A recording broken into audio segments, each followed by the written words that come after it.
Thank you for joining us today.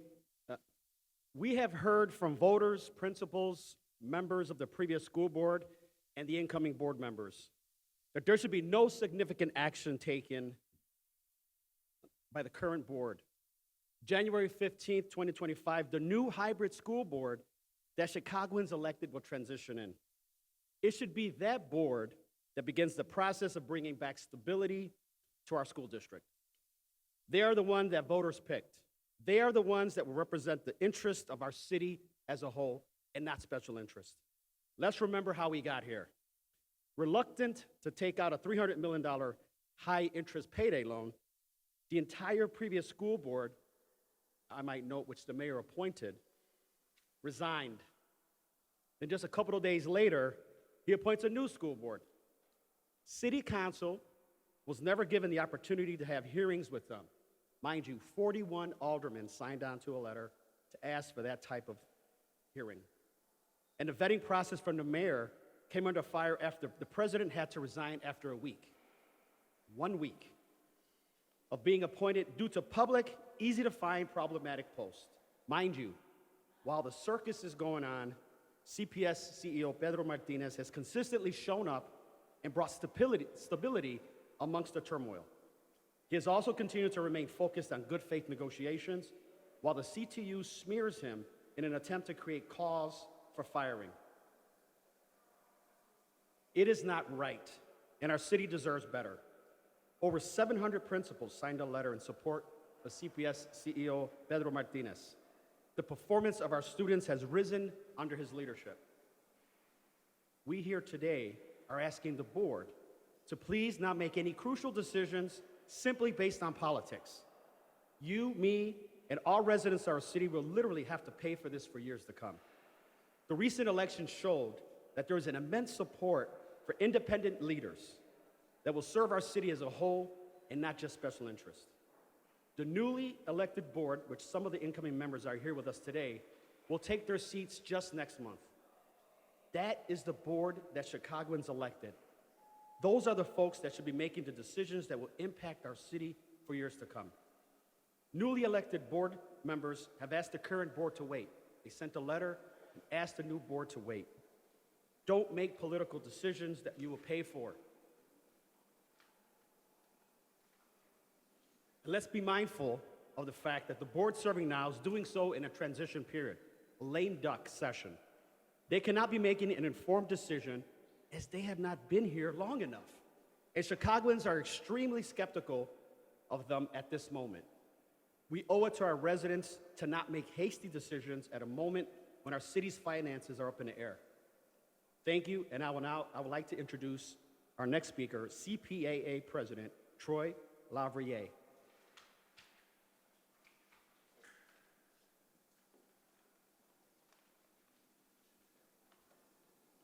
Good morning, beautiful people. I have to make it clear at the onset, while we at CPA have a lot in common with those gathered here today, there's just one small difference. First, I'm Troy LaRaviere, president of the Chicago Principals and Administrators Association. We are the union and professional association for Chicago's principals and assistant principals. I want to make it clear that I am not here to tell the board to wait for anything, this current board.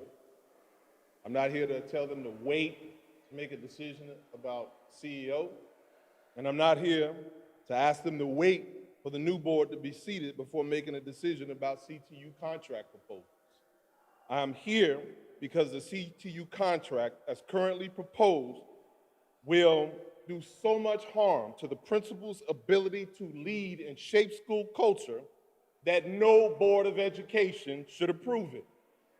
Not the Board of Education that's seated now, and not the Board of Education that will be seated in January. I believe that the current board is filled with informed people who can make good decisions if given the appropriate information. And I'm here to make sure they get that information so that they do not pass this contract as it is currently proposed. While we value and respect the essential role of our teachers, their union's proposals threaten to undermine school leadership disrupt school governance, and compromise the safe, high-quality education that all students deserve. One of their most overreaching provisions attempts to diminish the authority of each school's instructional leadership team, which is led by the principal.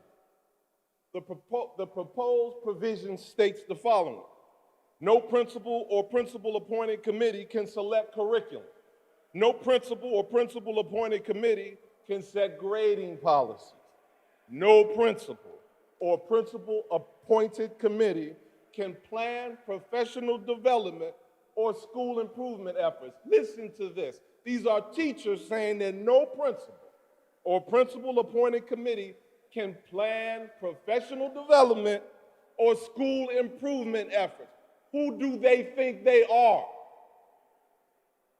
This misguided provisions would allow each teacher to isolate themselves from the rest of the faculty. This would guarantee that our teachers fail to learn and grow because they would work in isolation rather than as a part of a larger school team. Schools won't work if we treat teachers like a disconnected collection of independent contractors. The job of a principal is to orchestrate learning and growth opportunities for teachers. And these provisions make it impossible for the principal to do that. CTU's proposal would be like the players on a sports team saying they don't need to come together and receive coaching and practice or learn the plays, but then when the team loses, the coach gets fired. Or like members of an orchestra deciding that they don't need a conductor to bring them together to rehearse. Very few people would want to hear such an orchestra, and very few people would want to send their children to such a school. Principals need the authority to lead, and no Board of Education, not this one or the next one, can approve a contract that takes that authority away. Not the appointed one, not the elected one. The provision also states that no principal or principal-appointed committee can set disciplinary practices. No principal or principal-appointed committee can determine school budget items. Instead, CTU wants all of these things to be done by a teacher-controlled committee called the Professional Personnel Leadership Committee, or PPLC. What the authors of this provision don't seem to understand is that this provision not only undermines school leadership, but it violates state law, which clearly states that the PPLC can only recommend changes to curriculum, recommend grading policies, recommend changes to these other areas. It is the principal or the principal-led instructional leadership team and the local school councils that make decisions about these areas. The PPLC makes recommendations, but the principal and the instructional leadership team have the training and experience needed to make decisions, not recommendations. State law is clear. CTU doesn't seem to understand the difference. Also, among a litany of problematic provisions are multiple unfunded mandates that will divert critical resources away from classrooms, compromising student safety. What is at stake in this contract is the loss of the ability of the principal to provide a safe, healthy, and cohesive learning environment that ensures we're able to produce the outcomes that parents and communities expect for our students. So finally, we ask the current Board of Education and board members-elect to bring the Chicago Principals and Administrators Association to the table with teachers. Do not pass these provisions. Bring the principals together with teachers to work out solutions to these problematic provisions before approving any agreement between the Board of Education and the Chicago Teachers Union. Thank you. Next, we will have former Board of Education member, Mr. Sendhil Revaluri. Good morning, everyone. Thank you for being here. My name is Sendhil Revaluri. I am a Chicagoan. I am a former teacher. I'm a former LSC member, former vice president of the Chicago Board of Education, and most importantly, the parent of 2 CPS students.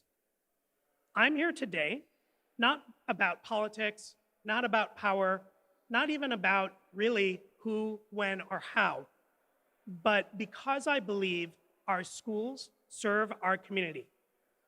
And our students deserve a school board, that prioritizes students over everyone else. It's about the quality of the decisions that are being made.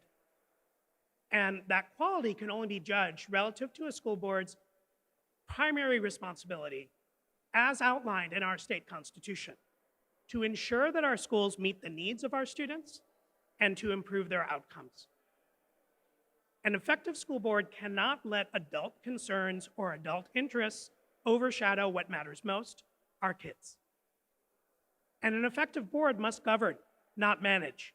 That means listening to the community about the student outcomes that matter most, focusing on long-term goals, monitoring progress, hiring and evaluating and holding leadership accountable, and ensuring the financial sustainability to drive those outcomes as our students progress from pre-K all the way to graduation. It's not about directing implementation. It's not about micromanaging operational methods. It's not about drafting contracts. It's about important decisions, decisions that deeply affect our children's futures and the future of our city, and the clear understanding that they need of our current situation and our community's vision and values. And it's about thoughtful planning to make those a reality by putting it into practice. Trying to make these decisions that are important, that have long-term consequences, with an arbitrary rush deadline, robs us of needed engagement with the community about what they actually care about. It robs us of time and depth of consideration. It undermines clear planning, and ultimately it hurts our students. This is especially salient given the district's serious financial position. CPS has faced years of structural deficits, and it's looking at another $500 million deficit next year. Despite recent increases in state funding and one-time federal funding, no additional support seems to be coming from those sources soon. Given our district's scale and complexity, given the needs of our students, we must make every decision thoughtfully to best meet our goals for students. So when there are real choices to be made, we must consider our goals for students first and foremost, as well as the long-term financial implications of what we decide. Rushing into new contracts without addressing the district's fiscal sustainability is deeply worrying. But even more so is not considering how our actions will affect our ability to serve our students effectively, both now and in the future. Contract proposals allocate billions of dollars to additional positions and higher salaries. But what isn't yet clear is our most important goals for improvement for students and how these investments will lead us there. I know that board members want to do what's best for our children. Rushing decisions without clarity on our destination risks doing unintentional harm to our students, to our schools, and our communities. This board and boards to come have work to do in establishing clear goals for student success, and definitely must do this work before making significant decisions. Our schools are the bedrock of our city. They deserve leadership that listens to the public, values transparency, and acts responsibly. For years, far too little time of the board's focus has been on students, how they're doing, and our goals for them, including when I was a board member. It's time for that to change. As new boards prepare to assume the duty of governance, I urge them and CPS leadership to ensure that major decisions are informed by the work of listening to our community and defining goals for our students. All transitions are tricky. This one also gives us a unique opportunity. Let's seize this moment and build trust and focus on what matters most for our students as we decide our shared future. Let's not squander this chance with rushed, ill-considered decisions that prioritize adult interests over the progress that our students need and the futures that they deserve. Thank you. And next you'll hear from Greg Jones.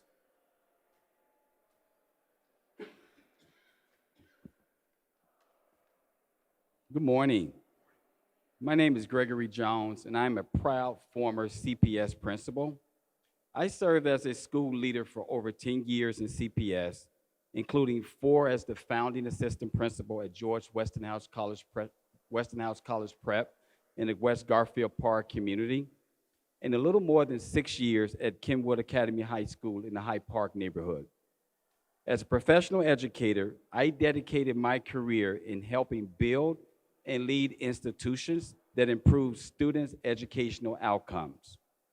As a school leader, I prioritize creating a culture of collaboration. I value partnership with my classroom teachers because our work together made a difference for young people.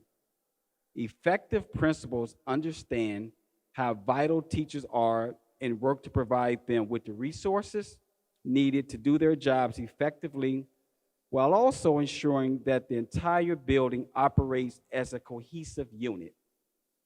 Good principals ensure that schools is more than just the sum of its individual classroom efforts.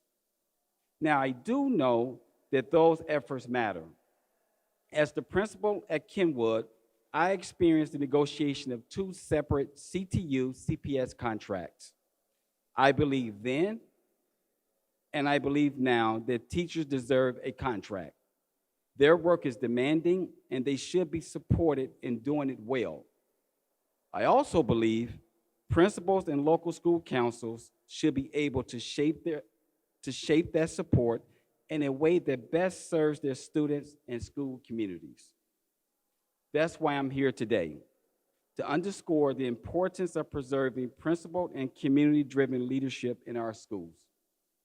I have experienced firsthand the significance of impactful school leadership and local decision-making in creating systemic school and community change. It is my hope that the CPS board does not rush into any decision that would adversely impact or, quite frankly, jeopardize principals' ability to set and lead the school's instructional vision in partnership with their teachers and communities. Here's why. As a principal, at its core, my fundamental job was to fully understand the unique needs of our students, families, teachers, support staff, and community members, and create the conditions to drive school improvement. This includes creating a mission-aligned strategic plan, collaborating with teacher leaders to build instructional alignment across grade levels, hiring staff, and building professional capacity. In the same vein, as the school's instructional leader, I organized collaborative teachers teams to create a coherent instructional program that led to the desired student and school outcomes.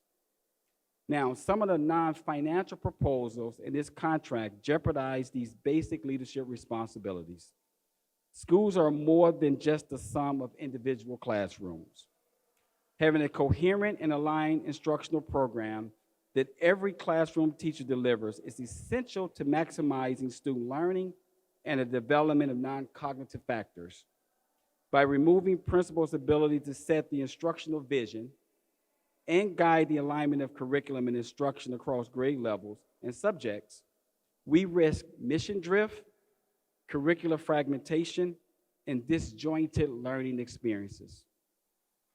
The current contract proposals call for individual teachers to make their own curricular decisions without input from their principal. Such a change disrupts or eliminates the outcome-based initiatives of instructional leadership teams and other initiatives designed to improve student learning. It is noteworthy that principals are directly accountable for program coherence. That's because we all know students learn best when the curriculum is consistent and aligned across a school. Again, strong leadership and community empowerment are the foundation of great schools. Principals are accountable for their school's success, and the ability to lead must come with that accountability. The current contract proposal risks undermining that balance and making it harder for schools to deliver the results our students and communities deserve. As we face the challenges of a complex district, these decisions are far too important to rush. With the new school board set to take office in just a few weeks, we must allow them to engage fully in shaping these policies. This is the board that the public has chosen to represent their voices, values, and vision for CPS. Let's not make these decisions now that could tie the hands of those newly elected leaders before they even have a chance to govern. We owe it to our students, schools, and communities to pause, reflect, and ensure that our decisions are thoughtful, inclusive, and focused on the future. Thank you. I welcome Carlos Riaz to the stage. Good morning, everyone.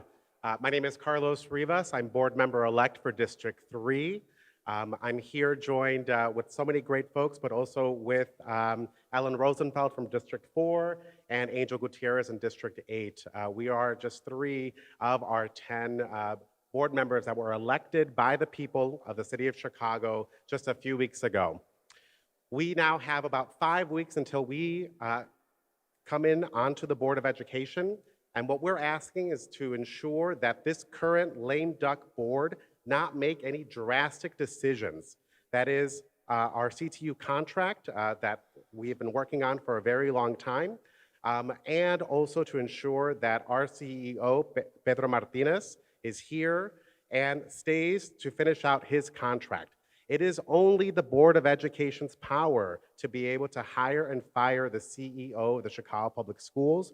We need to ensure that our new board that will be taking office in just 5 weeks has that ability to make those big decisions for our city.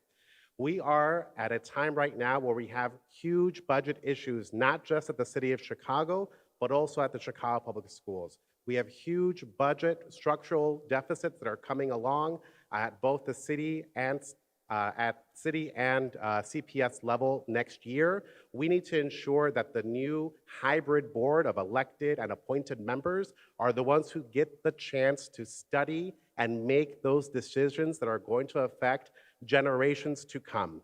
The decisions that this board can make today, this board that is currently appointed and that will rubber stamp what the mayor has asked, those decisions can affect us for generations to come. So we want to make sure that our board that is elected and appointed coming on January 15th has the ability to make those decisions together as a board.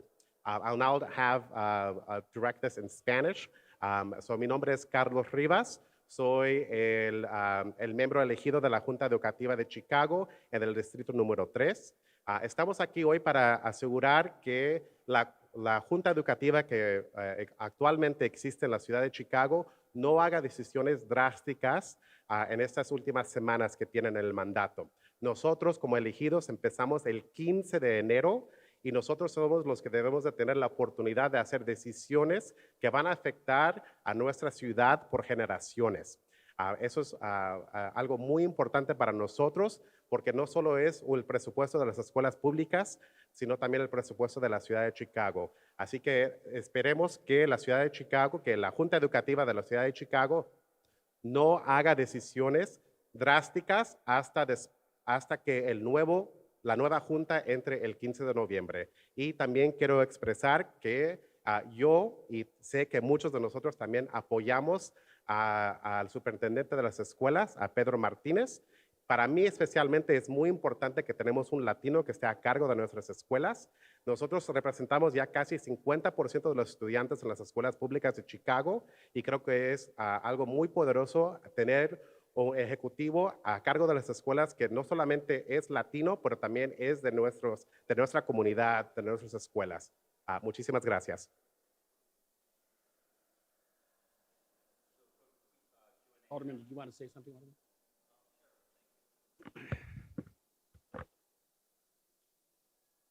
Morning, everyone. Thanks for coming out. I'm just here to show support Pedro in this terrible decision to basically fire him at this very crucial time. So I wrote another letter, yet our third letter. There is only 31 signatories on there. That's only because it was scrambling around this weekend, and I'm sure we would have had 41 again. So thanks for coming out. If anybody didn't get my letter, come on up to me and I'll give it to you after the meeting. Thank you very much. Open up for any questions.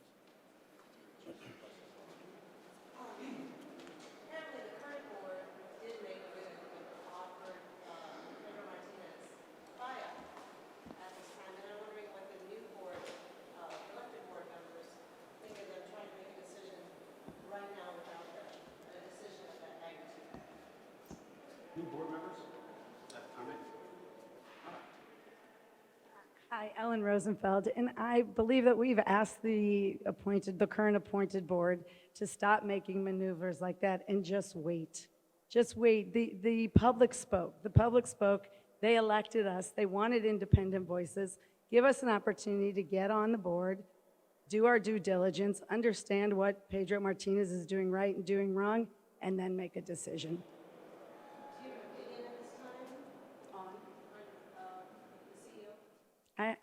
From what I know, and again, I just need to learn. We haven't been given the information to understand why they're asking him to step down. So I can't make an opinion until I have the information. Yeah, let's stay on topic for 1 second, and then we'll go from there. You know, we also have some concerns that under the school board, the school code rather, that governs CPS, that the superintendent shall negotiate contracts with all labor organizations which are exclusive representatives of educational employees under the Illinois Education Labor Act. We're curious as to whether or not board members that have been appointed, this current board members have been appointed, have had actual direct contract text messages with the Chicago Teachers Union, in essence, bypassing the CEO, which under state law requires that the superintendent be the one to negotiate. The board comes in only to approve once CPS has taken that action. So for the media, I would urge you to FOIA the current school board to see what text messages are there with current CTU leadership, because what we see right now is unprecedented, where you have a school board that was appointed, all aligned with Chicago Teachers Union, dealing with the Chicago Teachers Union. And the question is, who is representing the residents and the citizens of Chicago? I would also add that based on these potential revelations, that I would ask that the Illinois Attorney General take a look at how this whole contract negotiations is transpiring. Again, this is unprecedented, where you have the Chicago Teachers Union, who's elected the mayor, a former employer of the CTU, and now has appointed school board members, some which have received campaign contributions from CTU, some that have actually worked for CTU, negotiating a contract, and it's just not right. So I'd ask Illinois Attorney General Kwame Raoul to please intervene and make sure that this contract that's being negotiated is being done legally and in accordance with the Illinois Education Act. Listen, we all want teachers to get a great contract. They do a hard job. We want to make sure principals get a fair contract. We want to make sure members of SEIU get a fair contract.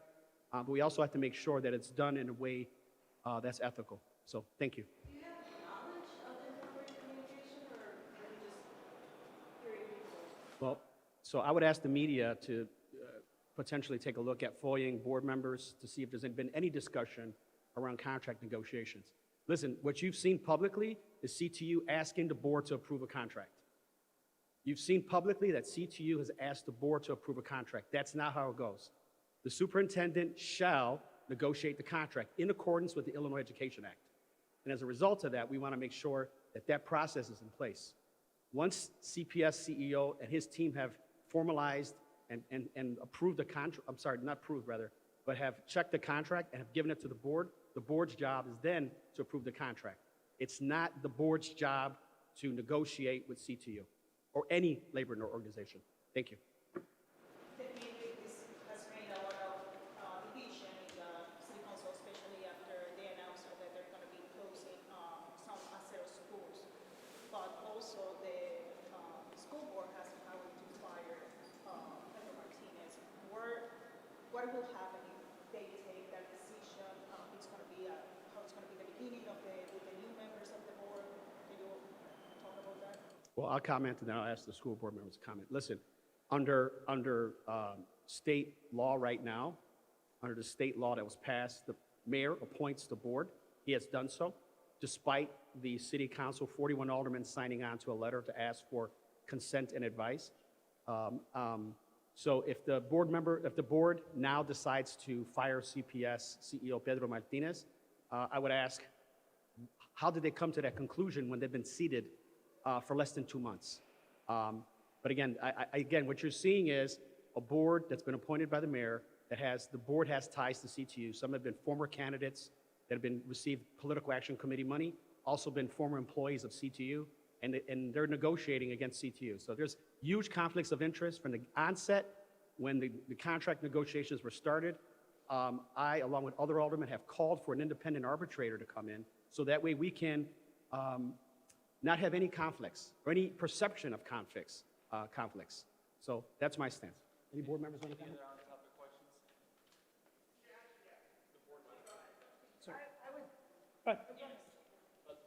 I think I'm definitely not the person to speak to the optics or to the authority involved. There are plenty of people here who know more about the politics and about the law. What is important is that the school board has not stated what criteria they have for the CEO to be successful. And instead, they're making decisions after the fact about being dissatisfied with the CEO. Whether it's because of decisions he has made, decisions he hasn't made, whether it's because of outcomes that they find important, we don't know because they have not shared those outcomes. They have not set goals publicly. They have not made the evaluation process effective. And what I do know is that effective governance, governance that makes the district work for our students, requires the board to be clear about its goals and to make those the criteria for what the CEO is doing and whether that CEO is doing a good job or not. That's just effective management. Honestly, that's effective parenting. You know that you have to state your expectations out loud and in advance for them to affect behavior, and that behavior is what drives outcomes for our students. All of this that's happening now is apparently about dissatisfaction with decisions that were made, but we don't know what those are, or their dissatisfaction with decisions that might be made, or it's just about personal animus. None of those have anything to do with outcomes for our students. And an effective board doing effective governance would be really clear and actually do its job of evaluating the CEO on explicit criteria. That's not what we've seen. That will take work, but I believe it's possible. Many other school districts have boards that do that, and they are seeing the results in terms of focus on students and improvement of their outcomes. That's what Chicago's kids deserve as well. I would always fast start for you after your meeting here, asking, take big decisions today. Yeah, and I would just ask that we, the public, we, the elected school board member, what is the cause? We have yet to know, we have yet to learn what is the cause for firing Pedro Martinez. That has not been answered. All right, we have time for one more question, folks. So, just wanted to ask you about your thoughts on the host of fees and fines and taxes that the mayor's office put out last week. Bag tax, they're talking about speed cameras now. Just your thoughts overall. Yeah, so I have a briefing today at 3 p.m. To get the details. I've seen over the weekend a menu of property taxes, fines, fees, TIF surpluses, which is the same levers that all mayors have pulled in the past around creating revenue. I would have hoped that there would have been some more innovation around creating revenue, whether it was modernizing our time and attendance, whether requiring CPS to go to the cloud under body cameras to create savings, which would have generated $90 million a year. A lot of these ideas were not taken into consideration. What you see before you is just really a budget that is going to nickel and dime the residents of the city of Chicago once again. Thank you. thank you all. Thank you guys for coming.